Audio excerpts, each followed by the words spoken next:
Não, mas eu quero a palavra que sai da boca de um homem. Um homem? Um homem? Você deveria primeiro ver o que esse homem está pregando. Se esse homem está pregando fora das escrituras, isso aí é a boca de Satanás. E as pessoas querem um homem, querem um profeta, um líder. Não, mas do que adianta ter um líder, ter um profeta, ter um apóstolo, ter um doutor, ter um pastor, se ele sai fora das escrituras, se ele leva o povo fora das escrituras? Se ele está pregando contra as escrituras, aí é a boca de Satanás. Não dá para reconhecer. Será que você não pode reconhecer que a escritura é a palavra de Deus? E quando o homem que se diz boca de Deus prega contra o que está escrito, a sã doutrina de Paulo, esse homem é a boca de Satã, é a boca do diabo. Nem só de pão viverá o homem, mas de toda palavra que sai da boca de Deus. Aí os cacuístas vai dizer assim, não, sai é presente. Não pode ser o que saiu no passado. Mesmo Jesus usando o que foi escrito em Deuteronômio, capítulo 8, não resolve para você, cacuísta? Que a escritura é a palavra de Deus? Não dá para entender que Deus é eterno.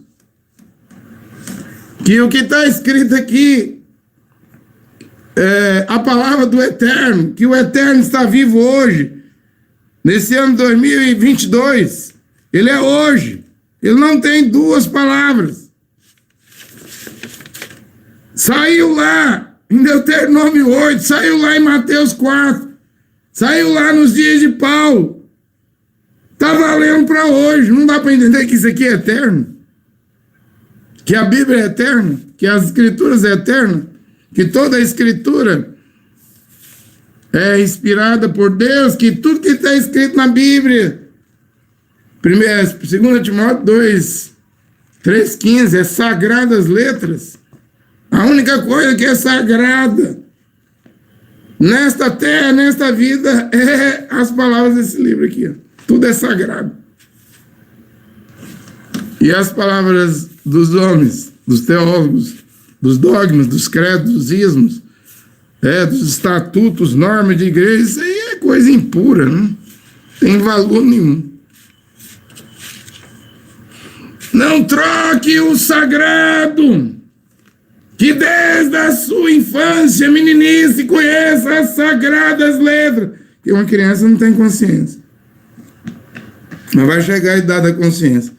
Mas desde criança, mesmo não tendo consciência, o pai e a mãe devem ensinar que isso aqui é sagradas letras. É um livro sagrado. Que vai conduzir à salvação. Toda a escritura é inspirada por Deus. Então, as escrituras estão vivas. E Deus está vivo hoje.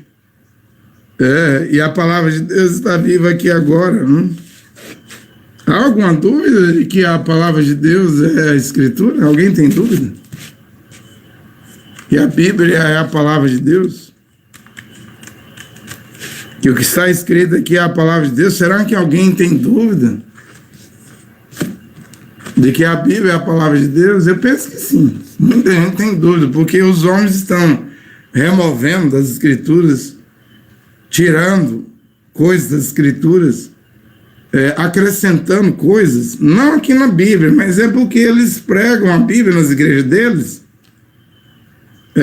e o que eles pregam lá não é a Bíblia. Por exemplo, o Cacu diz que uma mulher pode cortar o cabelo até o ombro. Isso não é escritura.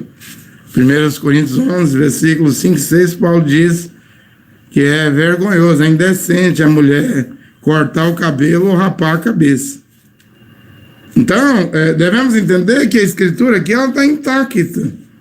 O problema é que as pessoas têm escritura sentada em igrejas, em organizações, está escrito lá que não pode cortar o cabelo, nem as pontas do cabelo, mas o homem que está pregando lá na frente deles diz que pode. A escritura está intacta. Mas as pessoas não estão cumprindo as escrituras, estão vivendo de acordo com o manual, a norma, o estatuto da igreja. As mulheres tudo com o cabelinho cortado. E com a Bíblia na mão e a Bíblia proibindo de cortar. O que é isso? O homem quebrou as escrituras na igreja dele, não quebrou as escrituras escritas aqui, porque o que está escrito aqui está intacto. Mesmo a mulher de cabelo cortado, até o homem vai ler aqui 1 Coríntios capítulo 11, versículos 5 e 6, que diz que é indecente, é vergonhoso ela cortar o cabelo e rapar, ou seja, ela lê a Bíblia, diz que não pode, mas na prática, na realidade, na vida real dela, na igreja dela, está cortado, ou seja, esta igreja quebrou as escrituras, sim, não do livro, o livro ninguém mexe, mas na vida, na fé, na crença da pessoa, está quebrado.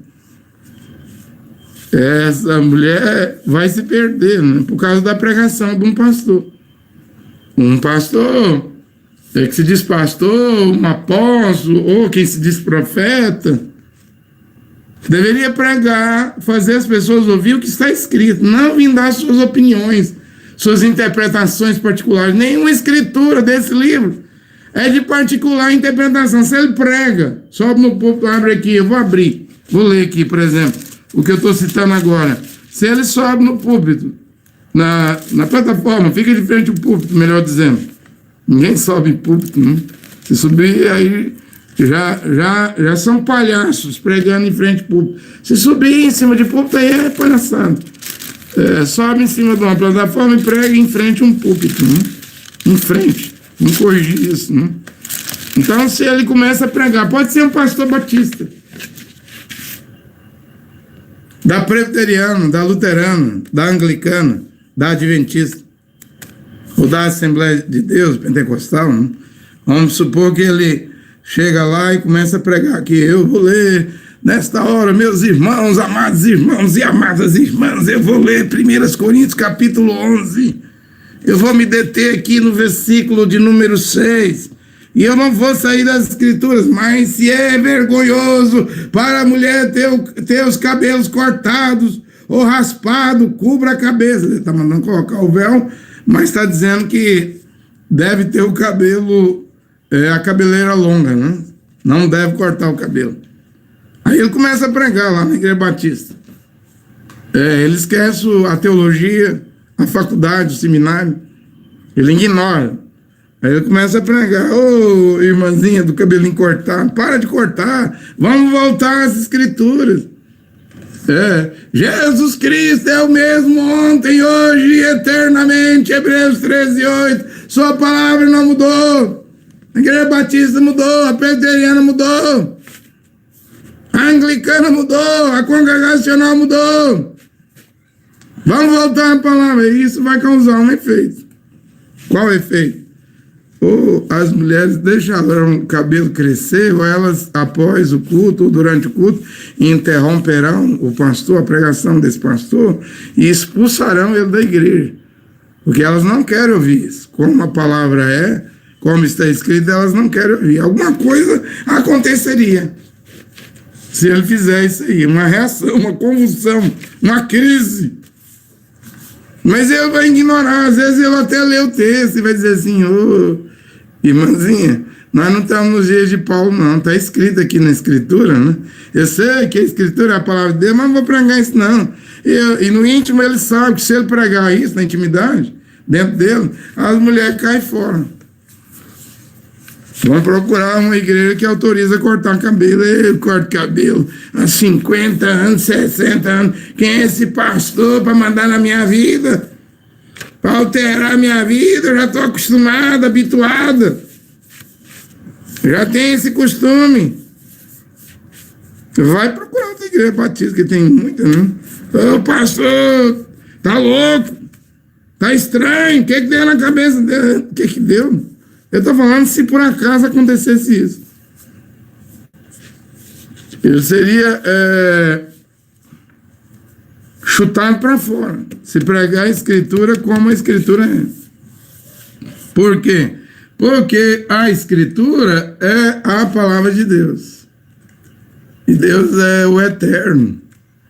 Ele está vivo, né? O que ele pediu lá no primeiro século, está pedindo aqui no século XXI, da mesma maneira. Mas o povo do século I não está aqui, mas ele está aqui. E ele vela, vigia de dia e de noite para que a sua palavra seja cumprida. Ele está observando tudo. A Bíblia está aí o tempo todinho e Deus está esperando ver quem vai mostrar a grandeza, né? Quem vai reconhecer seu erro. Quem vai voltar à palavra, né? Voltar às escrituras é voltar à palavra. O homem não viverá só de pão, mas viverá de toda a palavra que sai da boca de Deus. Olha aqui a palavra que sai da boca de Deus, do Eterno. O Eterno não tem tempo. Décadas, séculos, gerações, milênios. O Eterno está aqui. Quando ele diz, o homem viverá da palavra que sai, quer dizer que a Bíblia é a palavra do Eterno. Ou você tem dúvida que a Bíblia, que as Escrituras são eternas? Que são a palavra do Eterno? Que o autor das Escrituras é o Eterno? Não, mas eu quero a palavra que sai da boca de um homem. Um homem? Um homem? Você deveria primeiro ver o que esse homem está pregando. Se esse homem está pregando fora das Escrituras, isso aí é a boca de Satanás. E as pessoas querem um homem, querem um profeta, um líder. Não, mas do que adianta ter um líder, ter um profeta, ter um apóstolo, ter um doutor, ter um pastor, se ele sai fora das Escrituras, se ele leva o povo fora das Escrituras? Se ele está pregando contra as Escrituras, aí é a boca de Satanás. Não dá para reconhecer. Será que você não pode reconhecer que a Escritura é a palavra de Deus? E quando o homem, que se diz boca de Deus, prega contra o que está escrito, a sã doutrina de Paulo, esse homem é a boca de Satã, é a boca do diabo. Você quer reconhecer a boca de Deus, não? Mas veja o que esse homem está pregando. Vamos considerar e reconhecer que as Escrituras é a palavra. Não, mas eu quero um outro tipo de palavra. Eu não quero que está na Bíblia. Então você não quer a palavra do Eterno. Você quer palavras efêmeras, passageiras, que não tem valor. As palavras de vida eterna estão aqui. Passarão os céus e a terra, e minhas palavras não passarão. Mateus 24, 35. Você não sabe, por acaso, você não reconhece que as palavras desse livro não é só papel, tinta, pergaminho, né, no original? Você não reconhece que as palavras desse livro são espírito e vida? Minhas palavras são espírito e vida. É diferente da palavra de Maomé, do Cacu. É diferente da palavra de Guilherme Miller, de Joseph Smith, de Charles Taze Russell. A palavra desses homens aí não é espírito e nem é vida. Agora, o que está aqui nas Escrituras é espírito, é vida. Se você não reconhecer isso, como você vai ser salvo? Aí você permite um homem tirar das Escrituras, você permite um homem acrescentar, pregar coisa fora da Escritura, e você permite homens até alterar. A Bíblia está dizendo uma coisa, claramente, a Escritura, mas o homem alterou, ele está lendo certo e pregando errado. De propósito, de conveniência, por causa do salário, por causa do dízimo, por causa da oferta, e dízimo é só para Israel. E está complicado. Mesmo os israelitas, quem é judeu, pagar dízimo, porque eles não têm levita, templo, né? Não sabe nem quem é da tribo de Levi, que o dízimo é para ser entregue das 12 tribos a uma tribo só, aos levitas, né?